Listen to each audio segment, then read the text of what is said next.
हमारी प्राथमिक शिक्षा यही दाहलवा के करीब में जी। और टैलेंट कलेक्शन अब तो हाई स्कूल हो गया है जी। कलवारी बस्ती से मैं 8वीं तक पढ़ा। सबसे अच्छी बात तो यही है कि आप जब सपना देखते हैं बड़ा, तो आप इस चीज का ख्याल कम करते हैं कि रास्ते में कितने खाले गड्ढे ऊंचे, रास्ते में कांटे क्या आएंगे। तो एक पल के लिए लगा कि हमारा सब कुछ चला गया जी, कि 99% में खत्म हो सका, 1% हमारे अंदर वही हमारा प्राण शक्ति है बच्चे। तो हमारे चाहे मेहता जी हुए, हमारे रमेश चाचा हुए, धर्मेंद्र चाचा हुए, सभी लोग हर क्षण खड़े रहे जी। तो मैं समझ गया कि ये हमारी ताकत है। ये हमको जरूर 100 तो नहीं कर पाएंगे, लेकिन हमको 99 जरूर करेंगे। नमस्कार, आप देख रहे हैं पूर्वांचल संदेश। मैं हूं शिव कुमार चौधरी। आपके बीच में लगातार हर छोटी बड़ी खबर को लेके आ रहे हैं, लेकिन आज हम ऐसी खबर को लेके आए हैं जो आपके छात्रों के लिए काफी महत्वपूर्ण है। आज हम बस्ती जिले के बहादुरपुर विकासखंड के अंतर्गत दोभाट गांव में मौजूद हैं, जहां पर बजरंग प्रसाद यादव जी हमारे साथ बैठे हुए हैं। इन्होंने अपनी कठिन परिश्रम के चलते और तमाम समस्याओं को झेलते हुए आईएएस की परीक्षा को पास किए हैं। आज ये पहली बार अपने गांव में पहुंचे हैं। पहुंचने के बाद इनका फुटहिया से भव्य स्वागत किया गया। जगह जगह पर इनका फूल माला पहना कर इनका भव्य स्वागत किया गया और तमाम वाहनों से इनका काफिला इनके गांव पर पहुंचा है, जहां पर लोगों ने फूल माला पहनाया है, लोगों ने आरती उतारी है। आज यहाँ पूरा गांव आप तस्वीरों में देख पा रहे हैं कि काफी भीड़ देखने को मिली है। आज हमारे साथ बातचीत के लिए मौजूद है। धन्यवाद। पहला सवाल आपसे है कि आप की प्राथमिक शिक्षा कहाँ से हुई? जी, हमारी प्राथमिक शिक्षा यही दाहलवा के करीब में जी। और टैलेंट कलेक्शन अब तो हाई स्कूल हो गया है जी। कलवारी बस्ती से मैं 8वीं तक पढ़ा। और हमारे सर जी भी बगल में ही हैं, हाँ जरूर उनको दिखाएं। खास करके दोनों लोग हैं, प्रबंधक महोदय, प्रधानाचार्य महोदय। इसके बाद मैं आगे की पढ़ाई लिटिल फ्लावर हाई स्कूल 10वीं तक, फिर 12वीं उर्मिला एजुकेशनल एकेडमी बस्ती से किया।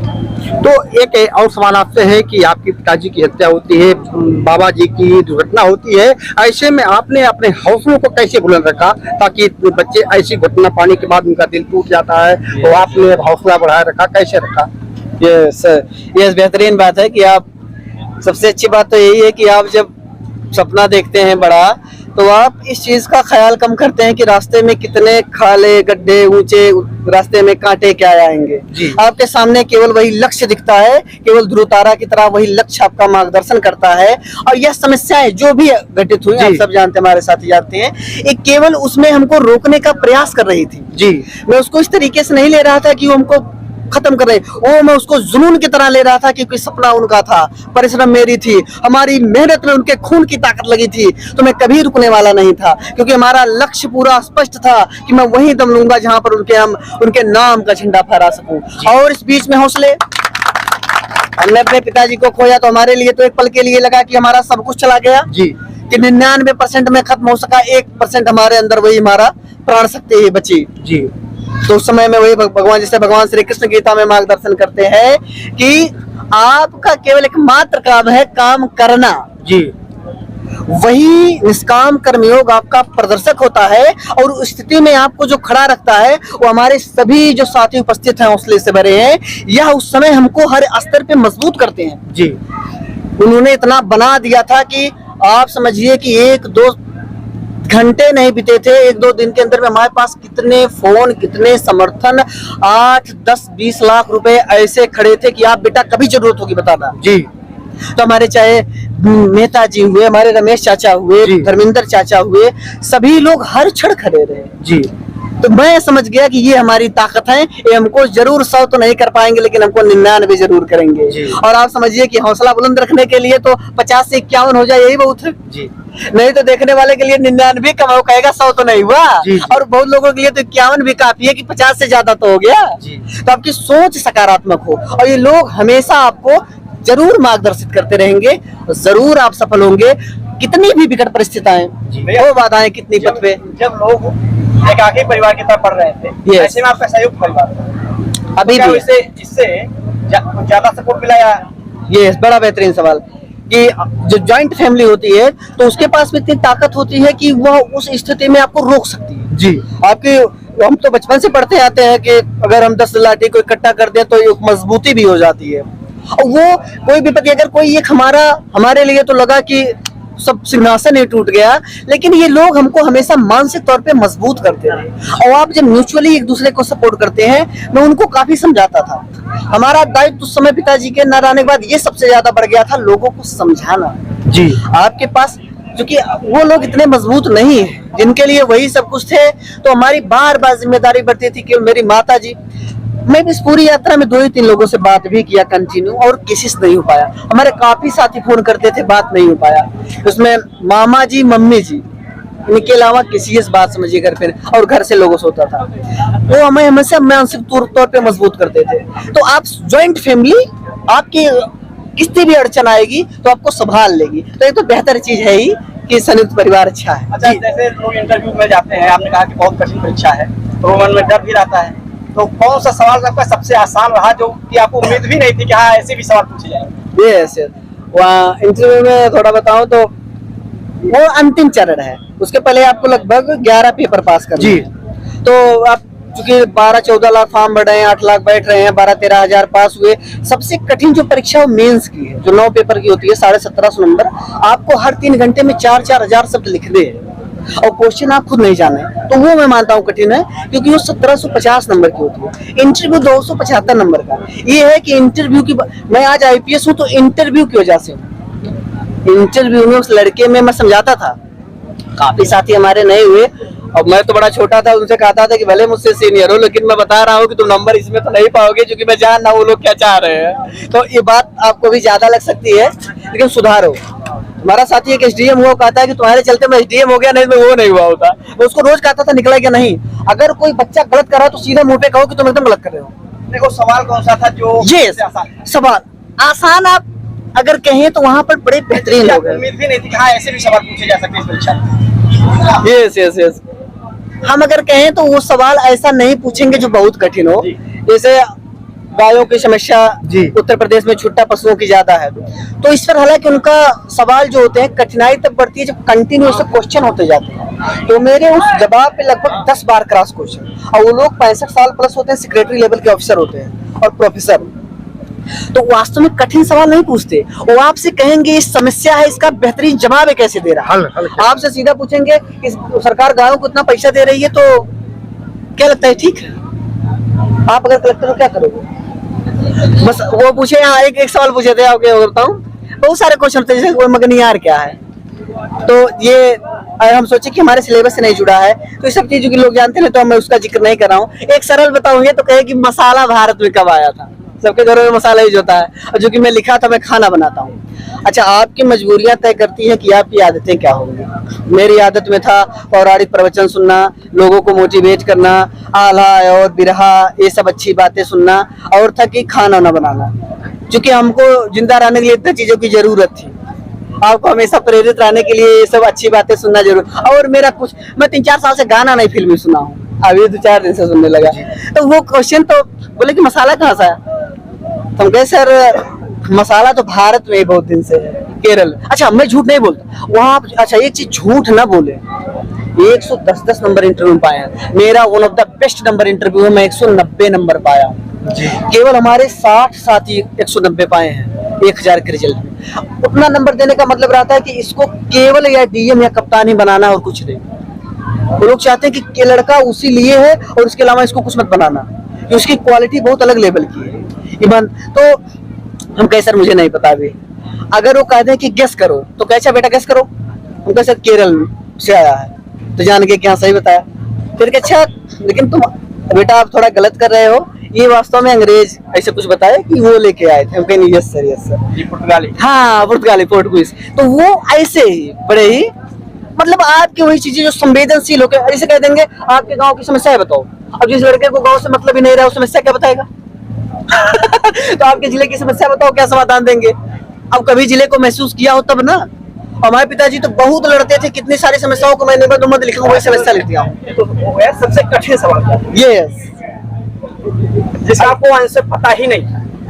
नहीं, अगर मैं बताऊं, चूंकि वहां पर आपसे 25-30 मिनट इंटरव्यू होता है, तो मुझसे लगभग 40-42 क्वेश्चन थे। तो ऐसा भी हो सकता है कि आपसे तो बताना 2 ही 3 सवाल, मैं लगभग 30-35 में 32-33 का जवाब दिया था। मैं 1 ही 2 का जवाब नहीं दिया था, तो मेरा बड़ा बेहतरीन था। वो 1-2 सवाल कौन सा था? वो मैं बताया मसाला वाला था, बड़ा नॉर्मल था। और एक था, अच्छा वो अगर गेस करने को कहे फिर मैं बता दिया था बाद में, और मुझे नहीं याद रहा। अच्छा पूरा सवालों की लिस्ट मेरे यहाँ है तो मैं भेजा हूँ सब बच्चों को। जी अगला सवाल जी। कि आपको मोटिवेशन कहाँ से मिलना कि मुझे आईएएस बनना है, पीसीएस बनना है, ये बनना है, कहाँ से मोटिवेशन मिला शुरू में आप पढ़ते थे? यस, इसकी चर्चा तो मैं बहुत जगह किया हूँ, जी। जो स्टॉक पे है और इंडिया टुडे पे है, बहुत जगह है 30 सेकंड चर्चा। और मोटिवेशन आपको परिस्थितियां, मैं कहा ना मोटिवेशन वो करेंगी। आप जब किसी चीज में फंसेंगे तो खुद सोचेंगे, अपने को निकालने को तो सोचेंगे, फिर आप सोचेंगे कोई, अगर आपका दिल अच्छा है तो आप सोचेंगे कि और न फंसने पाए, अगर आप स्वार्थी है तो आप सोचेंगे मैं कैसे निकल जाऊं। तो ये मोटिवेशन मिलता है जब आप फंसते हैं तब मिलता है। कितने घंटे आप पढ़ाई करते थे? यस, अच्छा ये पढ़ाई, मैं कहा ना कि जितना आप संवेदनशील हैं, लोगों को बगल में समझ रहे हैं, वही पढ़ाई है।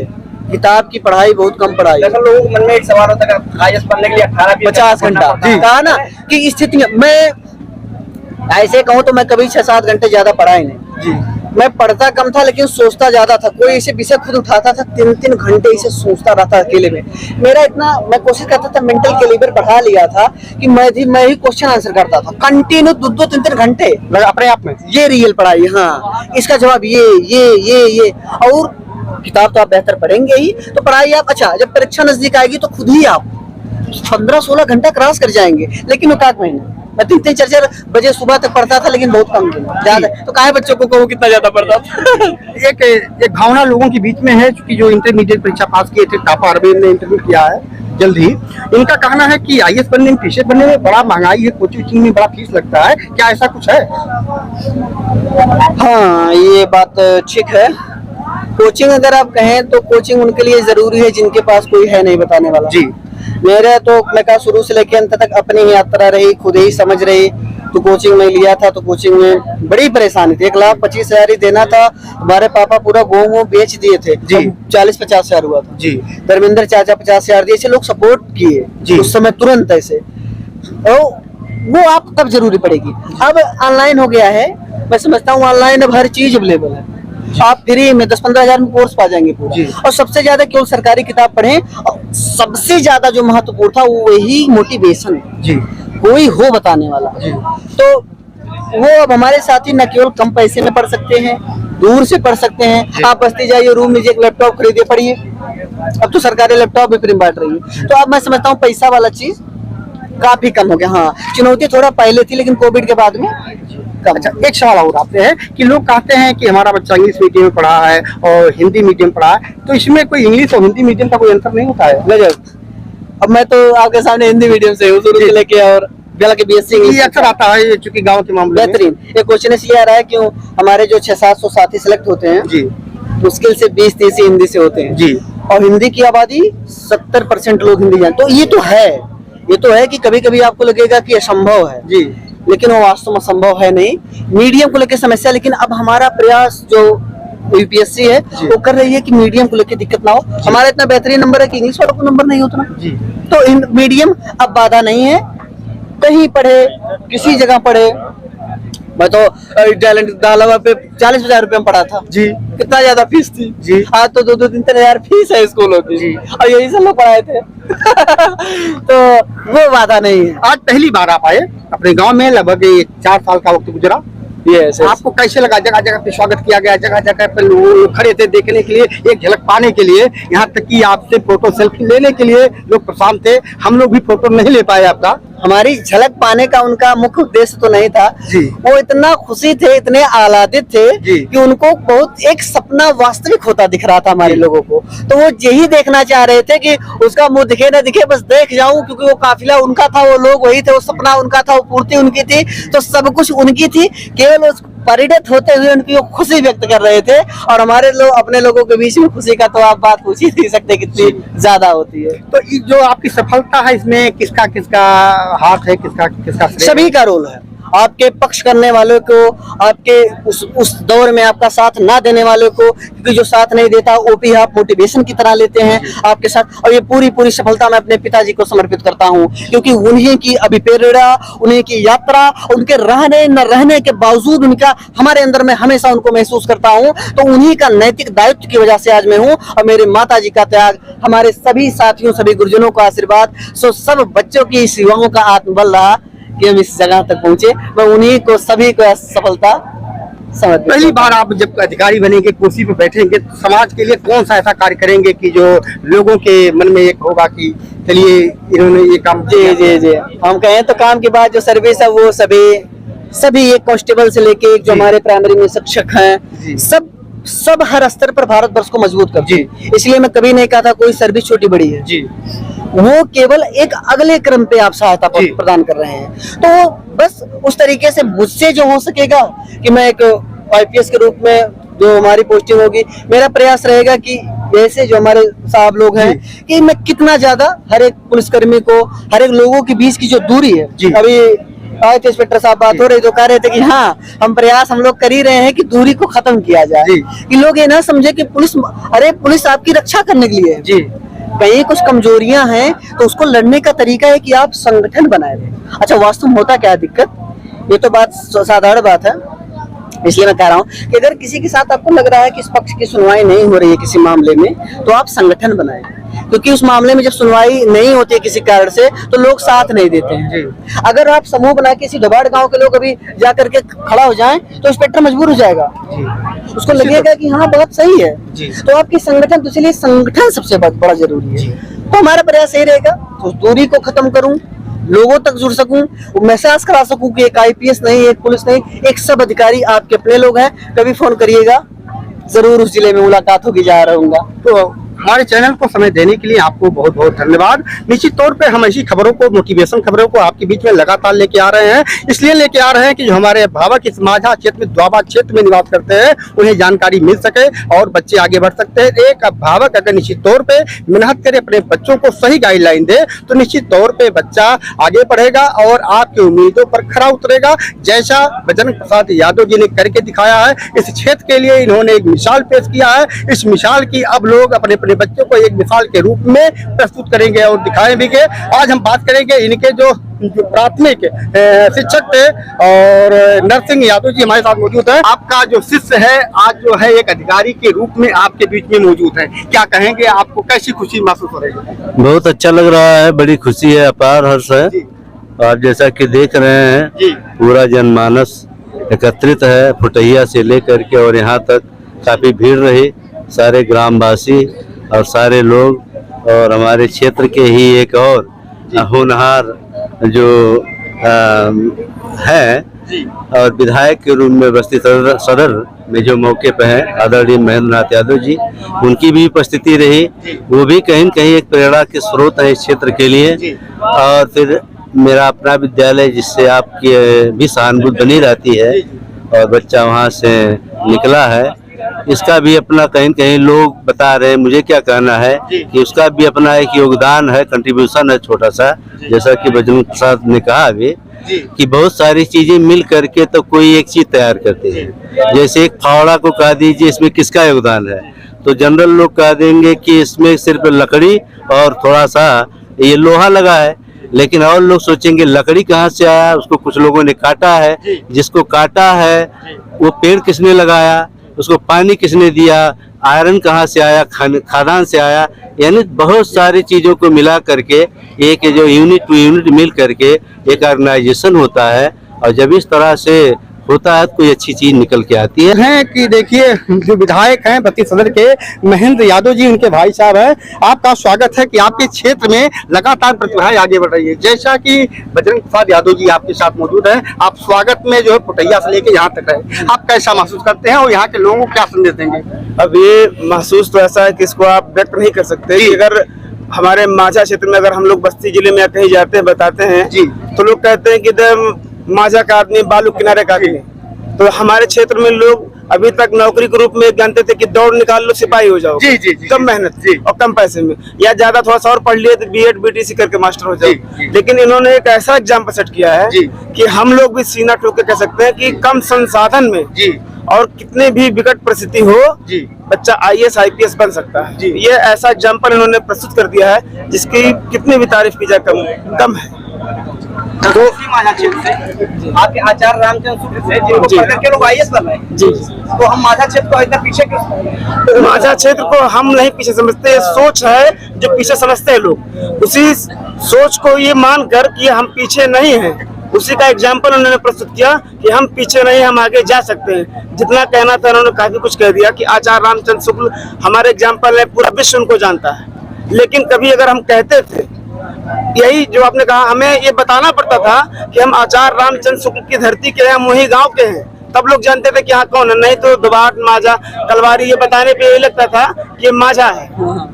दरअसल सर, आप इस ऐसी धरती पे जो आचार्य रामचंद्र शुक्ल की धरती है, आप BCS IAS और IPS बन रहे हैं, तो आप आचार्य रामचंद्र शुक्ल के लिए इस धरती से क्या करना चाहिए? बेहतर, बड़ा गजब लाइनें लिखे थे। अच्छा, मैं उनका योगदान बताऊं। आचार्य रामचंद्र शुक्ल जी सबसे मूर्धन्य विद्वान, आलोचक, समालोचक थे ही। सबसे खूबसूरत बात है कि मैं परीक्षा हिंदी साहित्य विषय से निकाला हूँ, तो यानी कि वो हिंदी के विद्वान में उन्हीं की, समझिए कि उन्हीं के आशीर्वाद से, उन्हीं की माटी को, वो उसी माटी की खुशबू का परिणाम है कि आज मैं महका हूँ, क्योंकि हिंदी साहित्य मेरा वैकल्पिक विषय रहा, 500 नंबर का होता है। और बड़ा गजब लाइन लिखते थे। उनके चिंतामणि जो है इरमंद, वृक्ष के बारे में लिखते थे कि वृक्ष की काया न है तुम्हारा द्रुम। ये वास्तव में कहते थे कि जो वृक्ष है वो छाया सबको दे रहा है, और उसके, अच्छा वो कब सोचे थे, ये कुत्ता था बैठा हुआ था वृक्ष के नीचे, छाया ले रहा था, तो एक आदमी गुजरा, डंडा मार के भगा दिया। तो आचार्य रामचंद्र शुक्ल उसी संवेदना लिख रहे थे कि वृक्ष तो नहीं भगा रहा है, छाया तो वो दे रहा है। अब वो नहीं पहचान रहा है कि दीमक बैठ रहा है, कुत्ता बैठ रहा है, जानवर बैठ रहा है, मनुष्य बैठ रहा है, ये भेदभाव वृक्ष नहीं कर रहा है। तो मनुष्य तुम कितने यहाँ हम कहें कि आत्म स्वाभिमानी हो गए हो कि अपने आप ऊपर अहंकार इतना ज्यादा, दूसरे को समझ नहीं रहे हो। तो वह शिक्षाएं समावेशन की शिक्षा देती हैं, और यह शिक्षा वह आचार्य रामचंद्र शुक्ल की शिक्षा के रूप में आशीर्वाद हमको और आगे तक ले जाएगा। वो उनको भी सफलता में महत्वपूर्ण योगदान मानता है। तो नमस्कार, धन्यवाद। ऐसी खबरों को पाने के लिए हमारे चैनल पर बने रहिए। तब तक के लिए नमस्कार, धन्यवाद।